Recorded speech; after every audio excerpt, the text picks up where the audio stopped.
નમસ્કાર દર્શક મિત્રો, હું શ્વેતા કહાર હેડલાઇન ન્યૂઝમાં આપનું હાર્દિક સ્વાગત કરું છું।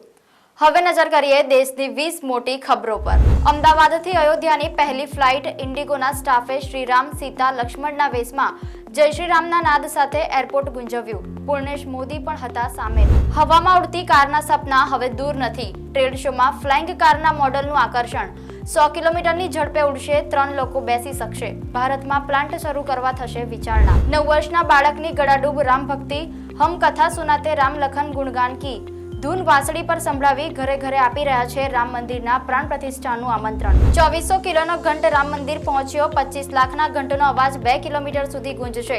108 ફૂટની અગરબત્તી પણ અયોધ્યા પહોંચી। મોરારી બાપુએ રામ મંદિર માટે 11 કરોડ રૂપિયાનું આપ્યું દાન। ભગવાન રામના મંદિર માટે 5500 કરોડ રૂપિયાથી વધુનું મળ્યું છે દાન। અયોધ્યા માટે અમદાવાદ, ભાવનગર, રાજકોટ અને સુરતથી દોડાવાશે આસ્થા ટ્રેન। 5 ટ્રેનોમાંથી 4 ટ્રેન તો માત્ર ગુજરાતથી જ ઉપડશે। આજે ભારત અફઘાનિસ્તાન વચ્ચે પ્રથમ T20 મેચ મોહાલીમાં રમાશે। કેન્દ્રીય ગૃહમંત્રી અમિત શાહ આવતીકાલે આવશે ગુજરાત। વાઇબ્રન્ટ ગુજરાત સમિટના સમાપન સમારોહમાં આપશે હાજરી। 14 થી 25 જાન્યુઆરી દરમિયાન અયોધ્યામાં યોજાશે રામ નામ મહાયજ્ઞ। ગુજરાતમાં હેપીનેસ ઇન્ડેક્સ મજબૂત કરાશે। સીએમએ કહ્યું 25 વર્ષમાં ગુજરાતીઓનું સરેરાશ આયુષ્ય 70 વર્ષથી વધારી 84 સુધી લઈ જઈશું। Make in India robot, Gujarati કંપનીએ ભારતનો સૌથી એડવાન્સ ઇન્ટેલિજન્ટ રોબોટ બનાવ્યો। પર્સનલ કમ્પેનિયન બનશે તથા દરેક પ્રશ્નના આપશે જવાબ। ગંદકીની રેલમછેલ, 3 મહિનાનો પગાર ન મળતા કર્મીએ ભાયલી એપીએસ બંધ કર્યું। ગટરો ઉભરાતા વાઇબ્રન્ટ સમિટનો ફોટો મૂકી કર્યો વિરોધ। ઇકો કારમાં અચાનક આગ ભભૂકી। રાજકોટ મોરબી હાઈવે પર કાર સળગી ઉઠી। ફાયરની ટીમે આગ પર કાબુ મેળવ્યો।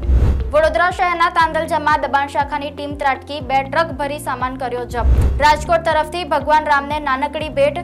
માતૃ મંદિર કોલેજના છાત્રોએ એલચી લવિંગ અક્ષતમાંથી 350 ફૂટનો હાર બનાવ્યો। શાસ્ત્રોક્ત વિધિ મુજબ કરાઈ પૂજા। સીએ ફાઇનલના 2 પેપરમાં નાપાસ થતા નાસીપાસ 21 વર્ષના વિદ્યાર્થીએ ગળે ફાંસો ખાઈ જીવન ટૂંકાવ્યું। વલસાડમાં સર્વિસ સ્ટેશન પર જઈ રહેલું એન્જિન પાટા પરથી ઉતર્યું। લૂપ લાઇન પર બની ઘટના। સુરત દેશનું સૌથી સ્વચ્છ શહેર। ઇન્દોરને સતત 7મી વખત એવોર્ડ મળ્યો। રાજ્યમાં મહારાષ્ટ્ર નંબર 1। ગંગા કાંઠે વસેલા સ્વચ્છ શહેરોમાં વારાણસી પ્રથમ નંબરે। દીકરીના લગ્નમાં આમિર ખાન રડી પડ્યો। ઉદયપુરમાં આયરા નુપુરે કર્યા ક્રિશ્ચિયન વેડિંગ। 13મીએ મુંબઈમાં રિસેપ્શન યોજાશે।